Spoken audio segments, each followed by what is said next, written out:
Hello, welcome back to Python Programming with Akash. Glad you could make it. Ready to learn something new? Hell yeah, right? Today we will write a program to print the Fibonacci series. But before we start writing the program, let's understand what Fibonacci series actually is. The Fibonacci sequence is a series of numbers 0, 1, 1, 2, 3, 5, 8, 13, 21, 34 and so on and so forth. The first two numbers are 0 and 1. The next number is found by adding up the two numbers before it.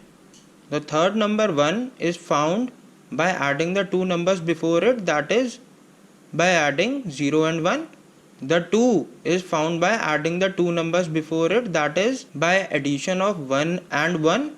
The 3 is found by addition of the two numbers before it, that are 1 and 2, and 5 is found by the addition of 2 and 3, and so on. We will be using the for loop with the range function here, which we have already covered earlier in detail in earlier videos. You will find the links to those videos in the description box of this video.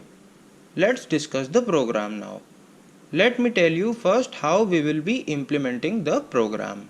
We will take the number of terms from the user as input and put that in the variable terms. We already have two numbers 0 and 1 based upon which the subsequent terms are calculated.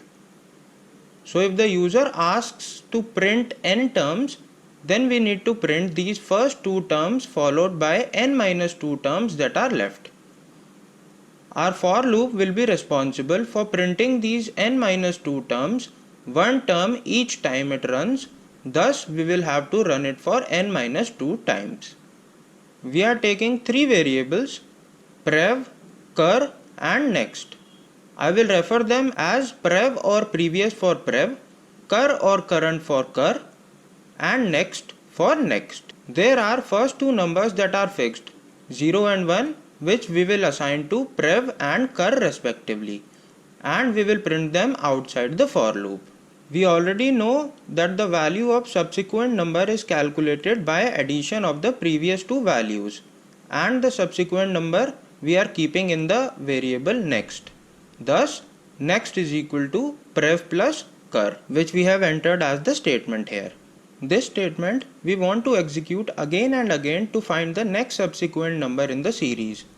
And in fact, to be precise, we need this statement to run exactly n minus 2 times so that we are able to print the leftover n minus 2 numbers of the series.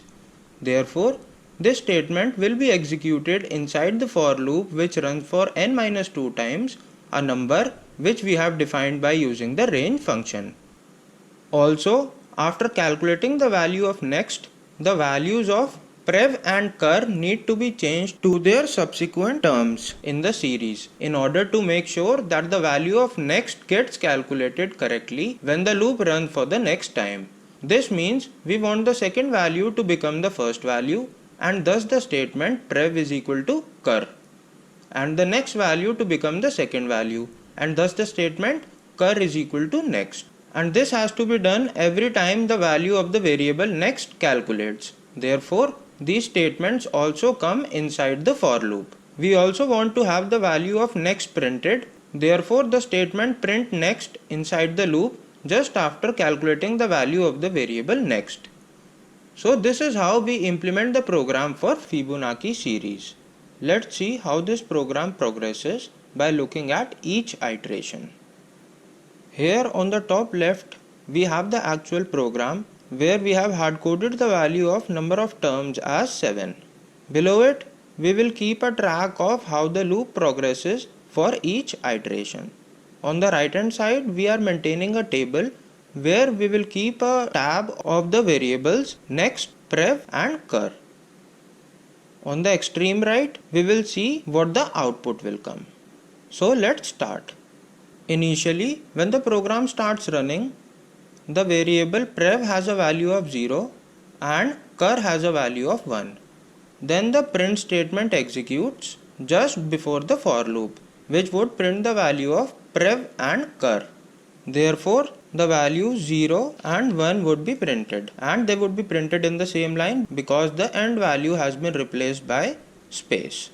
Then we have the for loop with the range function having the argument as terms minus 2, which becomes 7 minus 2 equal to 5. Therefore, the range function would generate the values from 0 to 4, because of which the for loop will execute for a total of 5 times. So at the start of the loop, the value of prev and cur would be equal to 0 and 1 respectively. So when the loop runs for the first time, the value of next would be calculated as prev plus cur, that would be 0 plus 1 equal to 1. Then the value of next would be printed, therefore we will have an output of 1. Then the value of cur would be assigned to the variable prev, that means 1 would be assigned to prev, therefore prev would have a value of 1 now.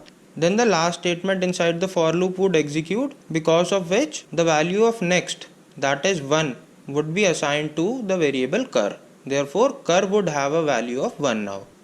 Now the loop will run for the second time. Then next would be calculated as prev plus cur.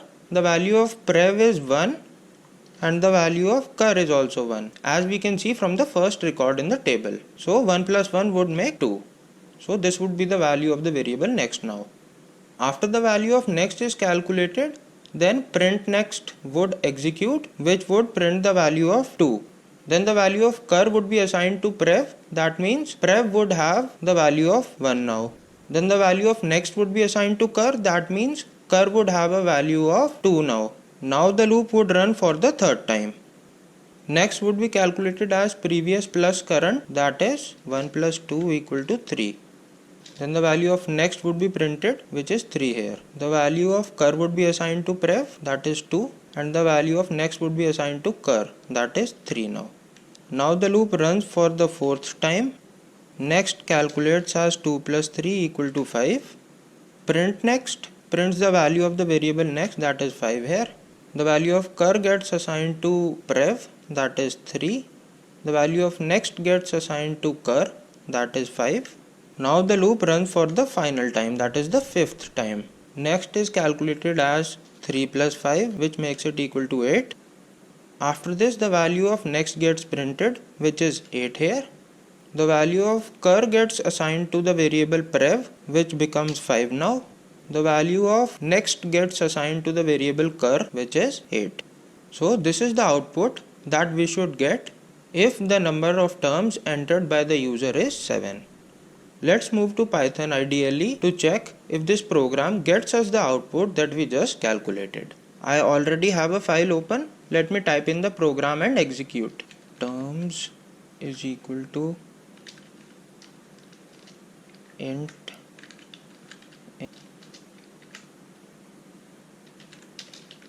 enter the number of terms you want to display for the Fibonacci series.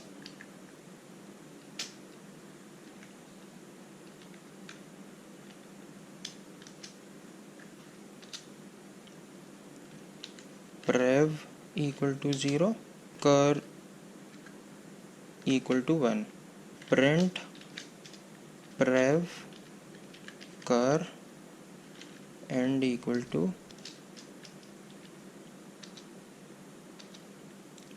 for I in range terms minus 2 colon next equal to prev plus cur. Print next end equal to space prev equal to cur equal to next. So let me save the program and run. I am entering as 7. So here we have the first 7 terms of our Fibonacci series. Let me try and run it for some other number of terms.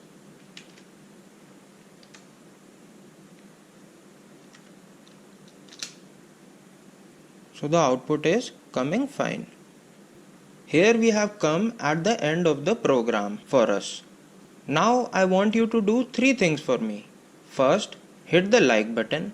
Second, in the comment section let me know how well you have been able to follow this program that I have discussed with you in this video. In addition to this, also tell me if you want me to create a video on a specific topic. I would be more than happy to help you out on your particular queries. Finally, don't forget to subscribe to my channel. For that, just click the subscribe button and you will all be done. I will be back with more videos and more programs. Until then, thanks for watching, have a great day and stay tuned for the next one.